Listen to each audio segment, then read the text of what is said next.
Lucy woke up to find herself stuck in the year 2003. Her sister Summer was alive and standing right in front of her. April marked the exact day the serial killer committed his first murder. Lucy froze solid. With no clue how to get back to her own timeline, she later headed to a lab, where she met Quinn, a total physics nerd. Quinn claimed he knew a thing or two about time travel theories. Lucy decided to lay all her cards on the table, and told him she wasn't from this era at all. She pulled out her smartphone she'd brought along as proof. Just then Summer and her best friend got into a fight outside the house. Her friend stormed off filled with rage, leaving Summer standing there all alone. Summer spotted Lucy inside the house. The second she got a clear look at Lucy's face, her eyes filled with total confusion. Lucy figured she must remind Summer of someone she knew. She rushed to explain they just happened to look alike by chance. Nice meeting you, Lucy.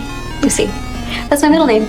Knowing this was the day of the first killing, Lucy rushed straight to the shopping mall. The young couple destined to die was wandering around shopping, but the serial killer got there before Lucy could stop him. He drove a CD straight through the boy's neck. The girl with him tried to bolt for safety, yet the killer cornered her with nowhere to run. Desperate to save the girl, Lucy knocked over a whole rack of merchandise. The killer quickly switched targets and chased after Lucy and the girl. Lucy dragged the girl backward up the escalator as fast as she could. The girl slipped and crashed hard onto the floor. Lucy screamed at the top of her lungs for strangers to help. A mall security guard rushed over after hearing the commotion. The killer lashed out with a knife and stabbed the guard too. The young girl didn't make it out alive in the end. Quinn happened to work a part-time job at this very mall. He hurried over the second he heard all the noise. The killer simply stood below and stared coldly at them. A moment later he turned and walked away without a word. Lucy hadn't been able to save that innocent girl, because she'd meddled without thinking. She thought she never should have interfered, and messed up the timeline of the past. Later that night, Lucy snuck back home, planning to steal her dad's access keycard.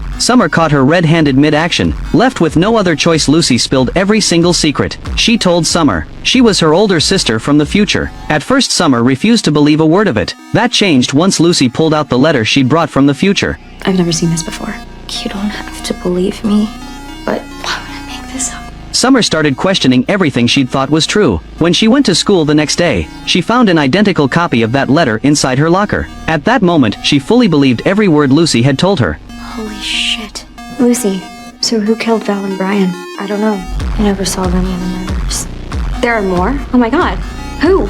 Just tell me who's next. Amy Golden dies next. She dies tonight. The Marine Museum.